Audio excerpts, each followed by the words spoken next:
So at the heart of this workshop is really an effort to draw upon the wisdom of Catholic social tradition and try to translate and apply it to modern day circumstances. And for us, in the context of this workshop, that means applying it to our investment decision-making and activities. So first, we wanted to just offer a bit of history on the emergence of Catholic social teaching. CST, as we call it, recognizes that the economy is essentially a human construct. And the most fundamental laws governing it are moral laws. I think it's interesting to contemplate the ways that CST emerged amidst the great upheaval of the Industrial Revolution.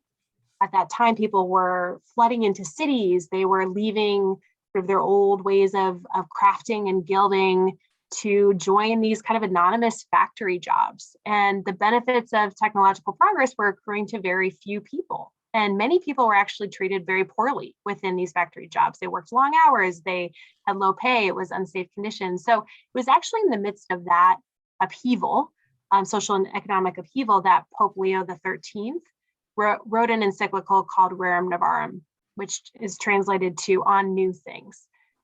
And it basically contemplated the ways that the Industrial Revolution and its upheavals were really kind of begging new moral questions to be answered, that questions that govern the economy and society that was suffering so much from these growing inequalities and injustices. So we want to really hone in on Rerum Novarum because we think what Pope Leo did was so interesting. He really applied of ancient moral principles that were rooted in scripture and tradition to new circumstances of the day. And he called for just relationships between rich and poor, between capital and labor, between the powerful and the oppressed.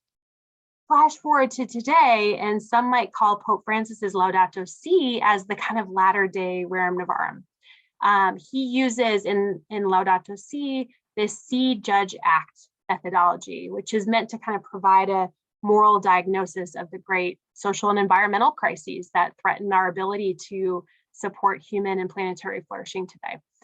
And in that, as many of you might be familiar, he calls on us to care for our common home. Similarly, in Fratelli Tutti, he calls our attention to this lack of a sense of global community, a united in common purpose, given the prevalence of individualism in this technocratic paradigm that many of us are reading about in Let Us Dream. So over time, the church published a number of social encyclicals and documents that have really shaped this tradition of Catholic social thought. And we're not going to go into depth on the principles here today. We've pointed you to a number of other resources, including Anna Rowlands and others that we think you can listen to really dive into these principles. But just one quick note that historical context really matters as you grapple with these documents, with these encyclicals. They're always meant to be in dialogue with the world around them. The kind of social and economic conditions and the events of our world today really should shape our view of these documents and the ways that they offer this moral reflection on the current economic reality. We'll skip to the next slide.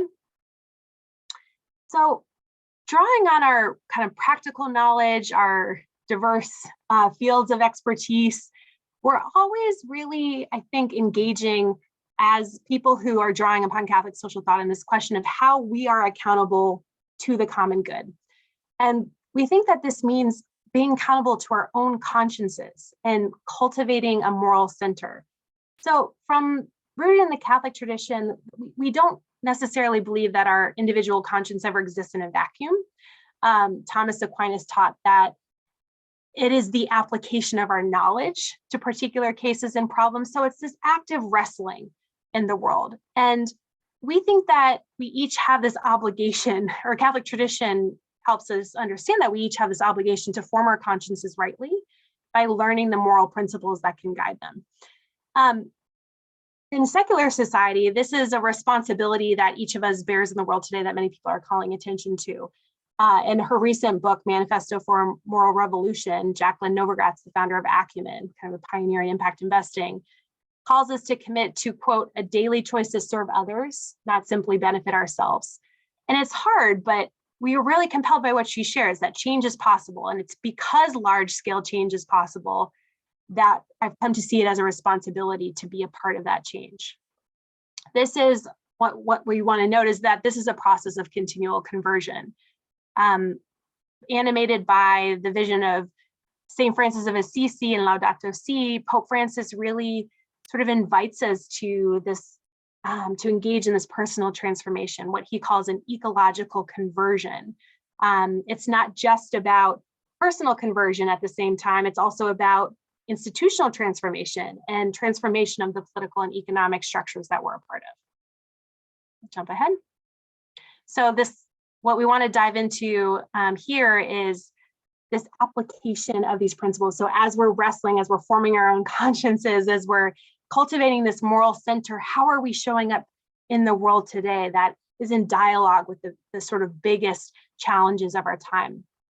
The spiritual wisdom and the lineage of our tradition really has a role to play in kind of clarifying the moral purposes that we think must guide the economy.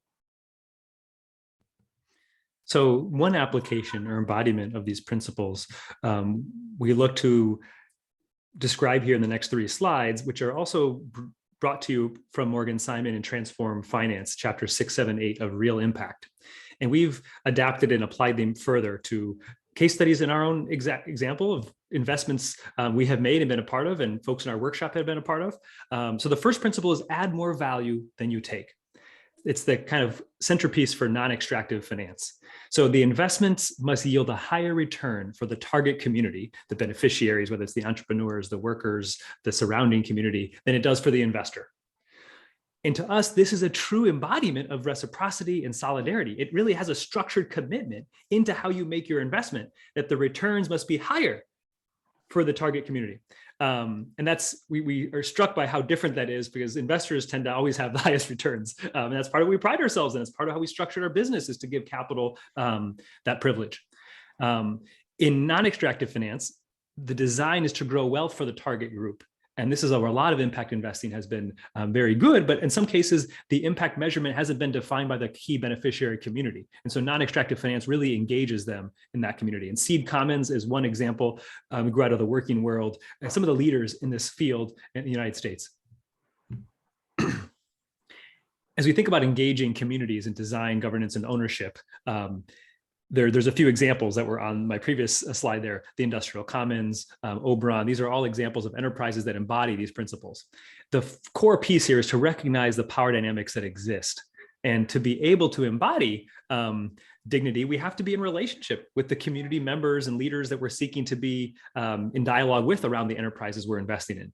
So to express this authentic option for the poor, we have to follow the lead of the people that are most going to be affected by this business. Now, Morgan writes about Direct Cacao in a Latin American example that she invested in her community, and how they went about this process of engaging the community members in the design of the business, and then the governance in an ongoing way, and then also benefiting long-term. So the whole idea is that we need insight from social movements, community members, to be able to both have the social impact we're desiring, to have the mission actualization we're looking for, but also to minimize, financial risk and minimize impact risk. If we're really seeking a livable future here, these other stakeholders need to be involved in the process.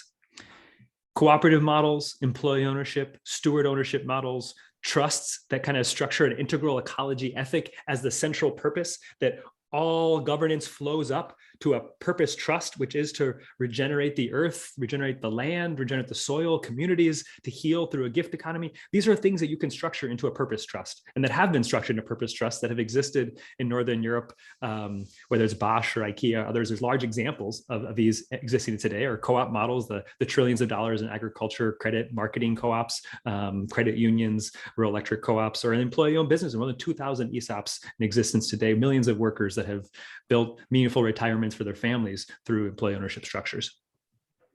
And finally, humility is needed here, right? What's the posture we bring? What's the empathy we bring to be able to maximize participation in decision-making, which is how Anna Rollins defines subsidiarity. It requires us to kind of use our social education as people that have been brought up in faith traditions and wisdom traditions. How do we listen?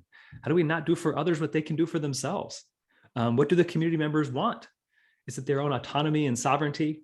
I think in light of the signs of the times, we've seen so many workers disaffect from our economy today. They're looking for this agency. There's a deep desire for this autonomy. And finally, the third principle is, how do we fairly balance risk between entrepreneurs, investors, and communities?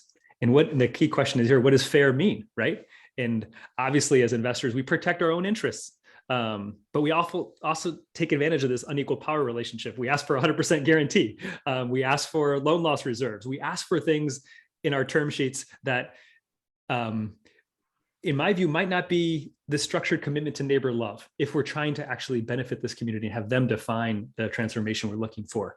So what is each party being asked to contribute in this enterprise, in this fund structure? Are they being fairly compensated for that? What would fair compensation mean? In many standard venture capital term sheets, you see that the employee equity pool is typically expected to come out of the founder shares. So the founder has to give out how much they're going to give to their C-suite folks. And rarely do they have enough equity to share with the large employees. What would it mean for an investor to take a portion of our equity in the standard term sheet and say, we're going to make this available as an equity pool for the workers that build this or other community members to be part of that? So the whole idea is, we can believe and actualize these things in different incremental ways and even in radical transformative ways through all of our investing today. Just to kind of double click on these concepts of risk and return, we think that Catholic social teaching offers an interesting set of questions to reflect on these concepts. On the topic of risk, we often define risk based on whether or not we think an investment will lose financial capital. If it will, it's considered risky, or it's maybe sometimes we call it a concessionary investment. The challenge with that is that most financial returns are essentially predicated on non-financial risks, such as risk to the climate or displacement in communities. So what if we were to kind of reverse that equation? What if our investments were actually about this concept of buying livable future insurance? It's something that Marco Evangelisti, who you've heard about now, his business essential knowledge for transition, something he's emphasized that we could consider thinking about in our own personal investing activities. So we're actually investing in regenerating people and planet by having clean air and water. Like, that would be a livable future insurance investment. So what we really want to invite you to do is complexify kind of our notions of risk. What really is at risk? Risk to who? Risk to what? To our communities, to future generations, to the planet. And from an asset management standpoint, when managing risks more holistically understood for our beneficiaries, what does benefit really mean if we're kind of expressing that in a broader sense than just our financial returns? So what if benefit was about this broader integral ecology that Pope Francis calls us to contemplate, that supports human life, addressing these non-financial aspects of risk? Returns. How do we think about returns in the same light? You could say that climate risk is underpriced. You could say that socioeconomic risks are underpriced, especially given the social movements of our time. I think also when we think about market rate returns, we often call that as our benchmark. Does this kind of social impact investment have a market rate return? I think what's implicit in that market rate return, we should consider that the index funds that set market rate returns in some ways, prisons, oil companies, factories. We talked earlier about how the oil company valuation of ExxonMobil has a market capitalization that is predicated on us producing the oil that we know will send us to that 2,000 gigaton level. We only have a 200 gigaton budget, so it'll exceed. So that's implicit in our market rate return seeking actions. Prisons. Many folks have been alerted to the CCA core civics contracts with our government that mean that 90% of their prisons have to be occupied, right? And so it creates this incentive in our criminal justice system to criminalize Black and brown bodies. And I think we realize the inherent disconnect with our values, and there's been outcry along this and a pretty significant divestment movement from prisons because of that. Also factories and sweatshop labor, farmers, industrial chemicals and waste. There's a great article about a lawyer in DuPont that we'll link to in our resources about stories there. And the question is this what we want to benchmark to? These are all implicit in this market rate return metric. Is this consistent with participating in God's oikonomia, God's economy? These are hard questions, but I think it helps shake up a little bit of the conventional notion we have around what our market returns are. And finally, the third dimension here, risk, return, impact. If we're optimizing not just on risk return, we're also optimizing on impact. How do we incorporate those three dimensions into a portfolio allocation strategy? This is a great example from Morgan Simon on page 174 of her book, which she outlines a particular client and how they thought about three pieces of their portfolio. The first piece here is a high projected returns, low risk, medium impact. So these are well-established funds, perhaps more impact or more ESG than a traditional project, but not particularly transformative in terms of the broader impacts on the economy. So your aim with holding these funds would be to engage with those managers, engage with those asset holders that move them towards more transformative CST embodied principles. The second portion of your portfolio might be one that has really high impact and maybe more financial risk, but also high returns. And this category might include a first-time private equity fund manager, perhaps even a person of color that implicitly feels more risky because they don't have the track record. But they're very aligned with your social mandate, perhaps around employee ownership or some other level of impact. While these can be smaller funds, it can feel super missional to have a very meaningful allocation in this bucket established in your portfolio. Finally, we're more accustomed to thinking of these impact investments as low projected return.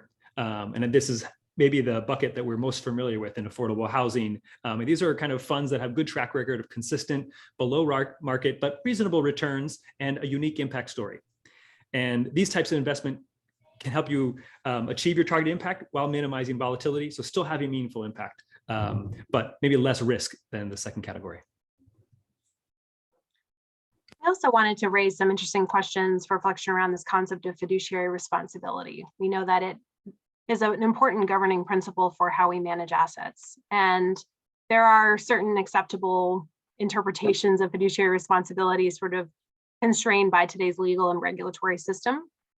The questions we want to offer are how might our formation or rootedness in Catholic social teaching inform our own behaviors and advocacy within this realm of fiduciary responsibility. So, for example, if CST recognizes the importance of the person and the common good as the kind of twofold final end that our economy must serve, how are we taking into account a sort of multi-stakeholder analysis of fiduciary responsibility, of our duty to our clients? So is serving the best interest of the individual client perhaps twinned with serving the best interest of the common good, given that they are inextricably woven together?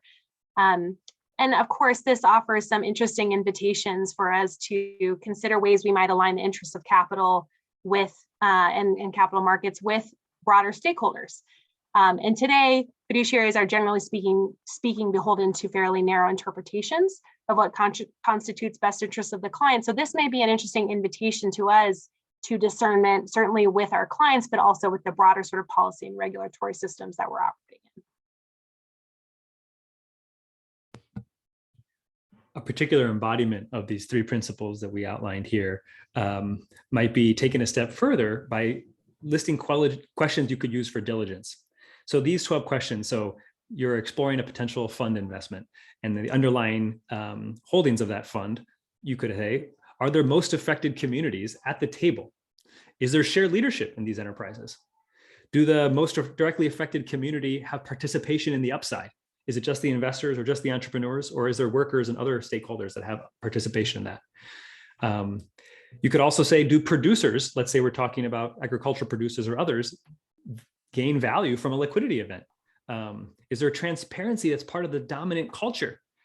Is there inclusive processes and fairness that are undercurrent of an organization?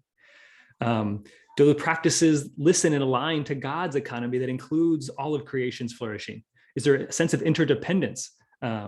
Is there a culture of harm reduction? So these are questions that certain religious communities we've seen have begun to actualize using these as they diligence investments. And for us, this is maybe one part of an embodiment. These don't have to be something you apply to all of your investments. The question is, as we seek to more deeply embody a faith-first approach, maybe allocating just one little part of some direct investment can help reacquaint us with what our money does. And these questions help guide us to have dialogues that can be richer than the conventional intermediated nature we have often. From a Catholic perspective, really responding to the needs of the world requires more than kind of our own individual acts of charity or impact. It does actually require engaging in building new kinds of institutions and adopting new policies and practices and really working to kind of transform the structures of society itself through our institutions. So what we have done is we've reflected on this notion of how are we embodying CST within our institutions, our organizations, practices, and policies. And we've started to map out potential markers of embodiment on this journey. Things like training for board and staff and rewriting of documents and diligence questionnaires, evaluation criteria for advisors, portfolio construction practices. And we offer this really as something we want to continue to co-create with you. This is a journey that we see as dynamic, it's unfolding, it's of course particular to your own institutional context, but we think it can really spark some interesting internal deliberation, reflection, conversations, your own sort of examination of conscience, to speak. One thing we've done is we've taken these markers and started to sketch out the contours of a scorecard. This is not something we've actually ranked organizations on yet. It's really an attempt, again, to offer practical tools that can be implemented within your organization to continue to invite you to on your own journey of conversion as an organization. We just feel like it's a fun hypothetical exercise that if a group here decided coming out of this workshop, they wanted to kind of evaluate themselves and perhaps with others, what does it mean to have strength in our portfolio alignment or our ecosystem leadership? What does it have momentum? Or what is just, I'm just starting to clarify my values and beliefs in my IPS, or whatever it might mean for you. We're trying to say, you can have a 1, 2, or 3, or 4 here. And how do we share some definitions of what those might mean? And that's what Elizabeth and I are intending to do. We offer that a little bit in this workshop. So to really close this out, we feel like it's important to acknowledge that we're not meant to do this work alone. That in fact, our Catholic tradition offers us to consider the importance of mutual discernment and accountability within community. It's part of the container we're hoping to offer through this workshop, is a group of peers to whom you can continue to discern how you can do a more deep embodiment of these principles of Catholic social teaching within your own investment practice. We may not always agree on the best ways to apply CST in our work. What's important is engaging, is taking on this invitation to think about that translation and application in the world today, to be in dialogue with those important questions in the world. Thank you.